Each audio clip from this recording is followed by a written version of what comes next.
So I think this is the most likely scenario for the Yankees.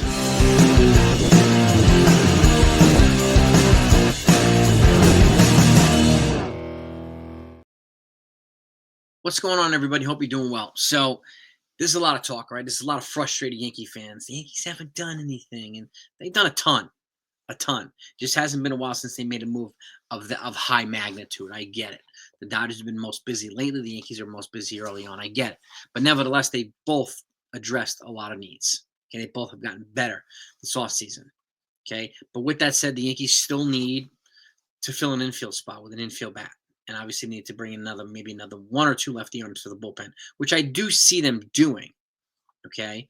Um, there's going to be more guys that are going to be available. And again, I say this quite a bit recently that it doesn't really matter to do it now if they do it in a couple weeks. As long as they're here before opening day, the Yankees will be fine. Okay. And I do think the Yankees will be looking out in spring training. A lot of guys get cut, get traded, and so on and so forth. So, and the Yankees are still positioning themselves to make a trade. Okay. And I've talked about, you know, Brendan Donovan, my preference for him. I've even brought up proposals made, sent out, put forth by other people. Talk about with Ryan McMahon and some other folks. Because honestly, I don't think the guys like Jorge Polanco or Paul DeJong or any of these other guys, forget G. Urshela, it's not happening. Nick Carlos Correa, not happening. Forget Alex Bregman, not happening. Okay, Bregman's got 3 offers already of 5 years each. Okay, there's no guarantee the Yankees are going to match that. There's no guarantee he'll be welcome here with open arms by his teammates as well. So forget that. Okay. Yeah, he's got ice in his veins. Good. He's a Yankee killer. I just hope that he doesn't go to the Red Sox. But it looks like the Astros are pushing hard to try to clear up enough money to bring him back. Okay. So now, Brendan Donovan, there's no guarantee he's available. No guarantee that Ryan McMahon's available yet either. If they become available, Brian Cashman will pounce. Okay. We know this already.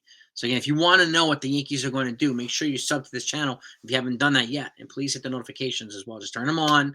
And then when the news comes out, you'll be at the top of the line, the front of the line to get it. Okay? I thank you for that. So, but I want to talk about this gentleman today because this is the most likely scenario for the Yankees, Nolan Arenado. Okay? He's a future Hall of Famer. He's got 10 Gold Gloves, 341 home runs, 1,100 plus RBIs. Okay? He also has almost 400 doubles. He doubles at about anywhere between 25 to 40 times a year. So if you're looking for 20 plus home runs, plus 20 plus doubles, plus elite defense in the infield, you have Nolan Arenado there, and he's a future Hall of Famer. There's no doubt about it. Okay, no doubt about it. And again, they brought in Cole Goldschmidt, elite defensive first baseman. Okay. Nolan Arenado would allow them the opportunity to move Jazz Chisholm over to second base where he's a plus defender. Anthony Volpe's only been here in the majors for 2 years. He already has 1 Gold Glove. Okay. And Nolan Arenado's got 10 Gold Gloves. So you have all the makings of an elite defensive infield, which is one of the things the Yankees prioritize this offseason, right? And again, like I'll make this clear again. Arenado's not my first choice. Brendan Donovan is. And then you have either Ryan McMahon or Nico Horner or something like that for second or third. But this provides, I think, the most likely scenario. And this talks about him maybe going to Boston. This talks about him going to the Dodgers and so on. But the Yankees are about to jump back in to the trade sweepstakes. And from what I heard yesterday, the Yankees wanted him to eat. The Cardinals were willing to eat about $20 million of his contract. The Yankees wanted him to go up to closer to 30. So maybe they'll meet halfway in between, and then maybe they'll come to a compromise. But this is also a guy where you would not have to give Clark Schmidt for or Luis Hill for. Okay. This is a veteran. He's 33 years old. He's only 1 year older than Aaron Judge. Okay. But he is the elite premier defensive third baseman in baseball. Okay. So, and again, there's a lot of talk about recently. We found out yesterday Michael King is on the trade market yet. It's on the trade market now. Former Yankee Michael King. Okay. And the Padres are in a financial pickle. They've got to move guys. Most likely scenario is they move Luis Arias. If the Yankees went to get Arias, who I think would only be a 1 year guy here anyway, then they'd be well off to provide to try to pry a lefty reliever from the Padres with multiple controllable years. Okay, so you're not just giving up a bunch of guys for 1 year of a guy. Okay, which is why I would not trade Clark Schmidt for Michael King or Dylan Cease, because those guys only have 1 year left. I'm not giving up 3 years of Schmidt for 1 year of King or 1 year of Cease. I like those guys, but not worth it. Not worth it. I'd rather keep Schmidt here and keep Hill. It's a hell of a 4-5 here that we have. So I'd rather keep them instead of making a stupid trade. Okay. But going back to the scenario, my guess is Cashman's going to push for if Nolan Arenado is going to be the guy, they're going to try to push for someone like Joe Romero or John King, one of their lefty relievers, to add to the trade to kind of try to goose it a little bit, because they will be adding one or two lefty relievers to the pen, okay, to give it some versatility. And I have no lefties in there right now, and I understand, and there's a couple folks that even Ken from 161 family brings up a good point. It doesn't really matter what side you pitch from as long as you get guys out, which is true. The Yankees, when they're at their best, they do have lefty arms in the bullpen, crafty lefties. Now, they might bring back Tim Hill, but he's still trying to get a second year from teams. And teams are showing interest, like the Mets, the Dodgers, and so on. So, no surprise. The playoff contenders. And he was pretty crafty this past year. He was pretty damn productive with the Yankees. He's one of those guys that fans call dumpster diving, right? He was one of those guys that provided, you found a rock, turned into a Harry Winston diamond here for the Yankees. Brian Cashman is very good at finding these folks, and Matt Good is very good at developing these folks. So Matt Blake. It's why I'm confident that they're going to get the right guy. But at the end of the day, the most realistic possibility, I think, is Nolan Arenado. Like I said, he's close with Paul Goldschmidt. He has a rapport with Aaron Judge. Just makes sense. You want a veteran there to stabilize the position for a couple of years. He's got, I think, 3 years left on his deal. And if you can get the Cardinals to, let's just say, $8 million a year for the next 3 years, the Yankees are probably paying closer to, 12 to 15 a year for him instead of 24, 25. That's what Bregman's going to cost, probably 25 a year, right? That's what Correa, if you trade for him, is going to cost 31 a year for possibly the next 8 years. Okay. And if he had only 4 years left, I would have considered it, but he's got 4 vesting options beyond the 4 years. So it can turn into an 8-year, $260 million nightmare albatross contract. Hard pass for me. Hard pass. And like Jorge Polanco, Paul DeJong, if you can get Paul DeJong as a bench guy, sign me up for that, but not as a starter. These guys aren't really much better than the ones we have here now, Oswaldo or Oswald or DJ.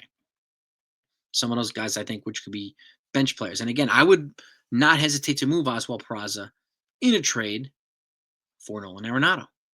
Give Oswald Peraza an opportunity to play on a regular basis, right? And he would play more there than he would here, even though they have Brendan Donovan over there.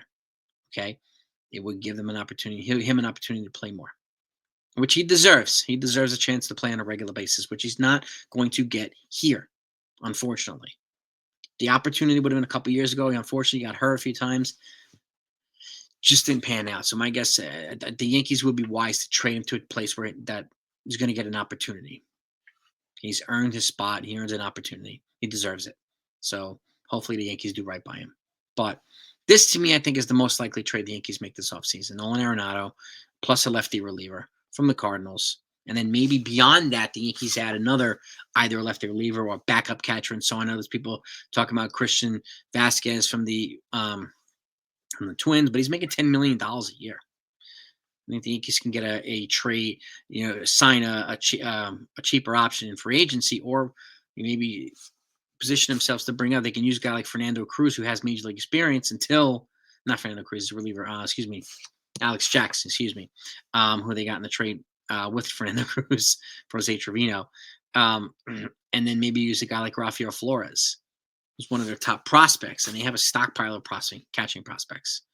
He's a guy that could be, maybe ready for 2026, and he could be the platoon guy to alternate with Austin Wells at the catching position. He also has positional versatility, plays first base and catcher, just like Austin Wells. And with Paul Goldschmidt only being for a year, doesn't clog up the position. So that's a good thing too.